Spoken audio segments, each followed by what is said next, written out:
There is something deeply wrong with SpongeBob SquarePants if you stop watching it like a cartoon and start observing it like a real place.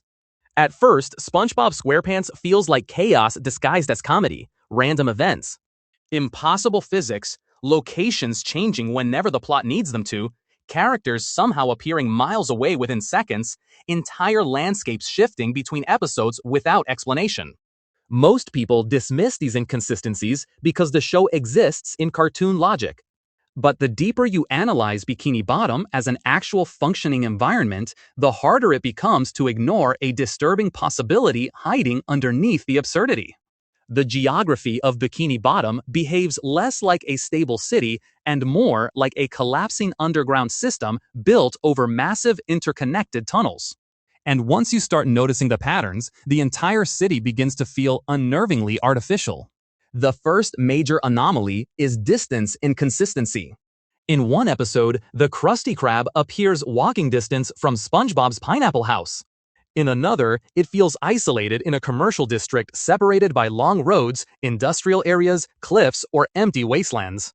Sometimes Jellyfish Fields is directly outside the residential neighborhood. Other times, it appears like a remote wilderness miles away from civilization. Goo Lagoon shifts constantly. Downtown Bikini Bottom appears and disappears depending on the narrative. Entire mountains, trenches, forests, and desert-like landscapes emerge out of nowhere despite Bikini Bottom supposedly being a relatively contained underwater settlement. Most fans explain this away as simple cartoon inconsistency. But there is another interpretation that becomes terrifyingly plausible once you consider Bikini Bottom's geological origins. Bikini Bottom is canonically located beneath Bikini Atoll, one of the most heavily nuclear-tested regions in human history. The series repeatedly references radiation indirectly through mutated sea life, bizarre physics, biological impossibilities, unstable technology, and surreal environmental behavior. While the show presents this humorously, the implications become darker when viewed literally. What if Bikini Bottom is not a naturally stable underwater city at all? What if the entire region sits atop an ancient fractured tunnel network formed through seismic collapse, military testing, underground caverns, and unstable geological restructuring? Suddenly, the impossible geography starts making horrifying sense. Imagine Bikini Bottom less as a flat city and more as a honeycomb-like underground ecosystem connected through vast tunnel systems, pressure caverns, hidden trenches, collapsed military infrastructure, volcanic fissures, and underwater cave networks. Neighborhoods are not geographically stable because they are built over shifting subterranean layers. Routes between locations vary depending on which tunnel passages remain accessible, flooded, collapsed, or pressurized at any given time. This would explain why characters frequently appear to travel impossible distances almost instantly. They are not moving across surface geography alone. They are cutting through hidden underground pathways embedded beneath the visible city. Certain episodes accidentally support this theory constantly. Characters emerge from manholes, sewer systems, cave openings, industrial shafts, underground pipelines, abandoned subway-like corridors, and unexplained cavern systems with alarming frequency. Entire episodes revolve around hidden underground spaces nobody previously acknowledged existed. Even more unsettling is how often Bikini Bottom experiences sinkholes, structural collapses, seismic instability, and sudden environmental transformations. Roads crack open randomly. Buildings collapse unusually easily. Giant underground chambers appear beneath ordinary locations. Tunnels seem to connect nearly every major structure in the city. The underground infrastructure of Bikini Bottom appears absurdly overdeveloped for what should be a relatively simple town. And then there's the issue of verticality. One of the strangest overlooked details in SpongeBob lore is how depth behaves inconsistently. Characters descend into trenches deeper than the visible ocean floor should logically allow. Entire civilizations exist beneath Bikini Bottom itself. Massive caves, abysses, volcanic chambers, and underground ecosystems appear repeatedly. The city seems less like the bottom of the ocean and more like the top layer of something much larger hidden underneath. This becomes particularly disturbing in episodes involving abandoned zones outside normal civilization.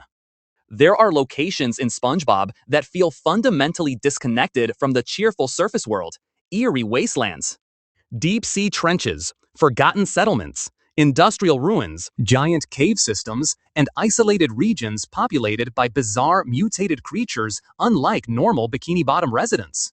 These areas often feel older than the city itself, almost like remnants of previous ecosystems or failed settlements buried beneath layers of oceanic collapse. If Bikini Bottom's surface civilization was built atop unstable tunnel systems created by geological trauma and nuclear disruption, these inconsistencies stop looking random. The city becomes a fragile civilization built over a constantly shifting underworld.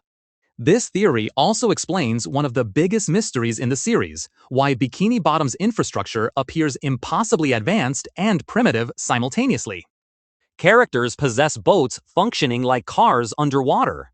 Advanced robotics, artificial intelligence, futuristic technology, holograms, rockets, genetic anomalies, and complex machinery. Yet the city itself often resembles a decaying suburban wasteland barely held together structurally. Roads lead nowhere. Industrial facilities appear abandoned. Massive mechanical systems exist beneath ordinary neighborhoods with no explanation. Almost as if Bikini Bottom inherited fragmented infrastructure from older systems nobody fully understands anymore. There are moments throughout the series where the city briefly feels less comedic and more post-apocalyptic. The emptiness of certain streets. The bizarre isolation of neighborhoods. The giant, unexplained industrial zones. The endless darkness outside civilization. The feeling that Bikini Bottom is tiny compared to the vast unknown surrounding it. These details create subconscious unease because the world doesn't behave like a coherent living ecosystem. It behaves like a settlement surviving within the ruins of something larger. The tunnel theory becomes even stronger when examining movement patterns between characters. Certain locations remain socially connected despite impossible geography. Characters consistently encounter each other in places that should realistically require enormous travel time. This suggests hidden transit systems invisible to viewers. Not necessarily formal transportation, but interconnected underground shortcuts known subconsciously by residents. Notice how casually characters navigate bizarre underground environments. Sewer tunnels, industrial shafts, underground lakes, hidden caves, ventilation systems, and buried passageways are treated as ordinary parts of daily life. Nobody reacts as though these spaces are unusual because within Bikini Bottom culture, underground traversal may be completely normalized. There is also something psychologically symbolic about tunnels in SpongeBob that aligns with deeper themes beneath the show's absurd humor. Tunnels represent hidden subconscious structures beneath visible reality. Bikini Bottom itself often feels like a cheerful mask covering something unstable underneath. The bright colors and childish humor distract from how strange, isolated, and existentially bizarre the setting actually is. Residents seem oddly unaware of the dangers surrounding them constantly. Massive sea monsters emerge casually. Reality breaks regularly. Physics collapse. Time behaves inconsistently. Entire dimensions appear temporarily. Characters suffer catastrophic injuries, then recover instantly. The environment itself behaves like unstable psychological space rather than objective reality. This is why certain SpongeBob episodes feel strangely unsettling despite being comedic.